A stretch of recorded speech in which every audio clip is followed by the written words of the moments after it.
I'm so happy to be with you, and allow me to introduce Robert Homans. It means that I'm speaking to the man whom I love, whom I respect very much, and who is my life partner, and who is my husband. Robert, would you like to say something about you at the beginning of this conversation? Yes. I met Laura in Ukraine, in Kyiv, in December 2005, and we fell in love fairly quickly after that.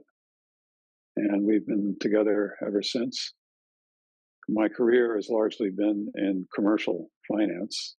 That's loaning money to businesses. I was privileged to spend a great deal of time in Ukraine working with Ukrainian financial experts, and also I've worked with other financial experts all over the world. So my life, personally and professionally, is all about risk. A couple of weeks ago, when I invited you to my podcast, and I asked about the topic you would be interested to talk, you answered, I would think. In a few days, you came back with the answer. I want to talk about risk taking. Why did you choose this topic specifically? If you think about it, risk is something that we all deal with every day. Every time you walk out of the house and down a flight of stairs, you're taking a risk. When you get into a car, you're taking a risk. When you go to the market and buy food, you're taking a risk, and you're relying on other people to prepare food in the right way so that you don't get sick or worse. So risk is all around us in general terms. In terms of my own life, I mean, I remember when I was 17 years old, I went to Japan, and this was in 1964. It was less than 20 years after the end of World War II. Going to Japan back then was like going to another planet. And once I got there, I had a wonderful experience, not only with the other Americans in my group, but also meeting my Japanese counterparts. And really, that trip set me on a course of taking risks. And I think it was 1972. I was having lunch with a very wise and successful relative of mine, and I was trying to decide what to do with the rest of my life. And he said, you should focus on taking chances. And so I really took that to heart. And once again, in 1973, I spent 2 years in the Philippines working for the United Nations Development Program. And then in 2003, well, let's go back before that. And my business career is mostly about taking risks. Commercial finance is all about reducing risk. When you loan money to a company, you're looking to find various ways to reduce risk, and conversely increase the chance that you'll get paid back. And then in 2003, I got a phone call out of the blue about going to Ukraine and working on a commercial finance project there. And at the time I took that call, I knew absolutely nothing about Ukraine except for two things. One, it was a independent country. This was 2003. It was an independent country, and it had cold winters. And also, a few years before taking that call, I was lying on my couch at home watching the winter 1994 Winter Olympics in Lillehammer, Norway, and the competition was won surprisingly by Oksana Bayul, who is a Ukrainian, and that really represented my first sort of conscious impression of Ukraine, was her winning the gold medal. And so my professional and also personal career has been governed by risk.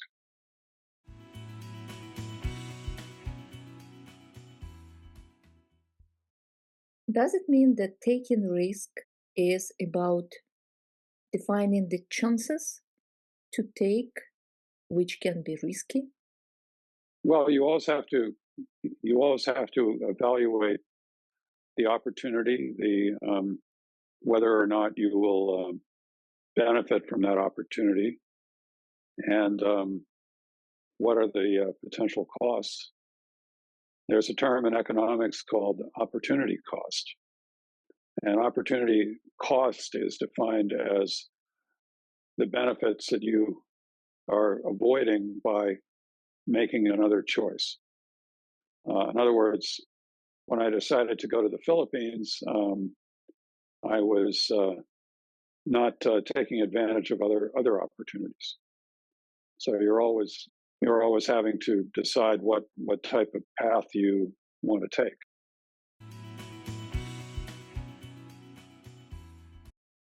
If you had to do it over again, would you live your life the same way? Uh, Probably, but maybe hopefully with a lot more wisdom. But let me mention something else. In my office in Southern California, when I had my finance company, I had a little poster that I put on the wall that said, "There's always the ninth race." And I happen to like betting on horse races. And I became very successful for some reason, I don't know for sure, in betting in making money in the last race of the day.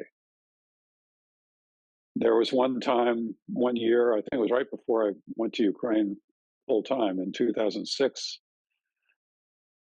I went to the races with a friend of mine, and I had been in the 2 months prior to that, I had not won a single bet. And in the last race of the last day that I went to the racetrack before going to Ukraine, I won enough money to cover all of my losses in the previous 2 months, plus a significant amount more. So I guess the lesson from that is, number one, don't give up. Number two, as long as you're getting up in the morning and walking around, good things will happen. So try to keep an optimistic outlook on things. What are the risks you are taking or you're facing in this stage of your life? What kind of advice you can give to yourself today based on your life experience, professional experience? Well, that's an interesting question. I'm 77 years old. I suppose most people my age are past the point of taking risk. Fortunately or unfortunately, I'm not past that point. And I'm continuing doing what I've been doing.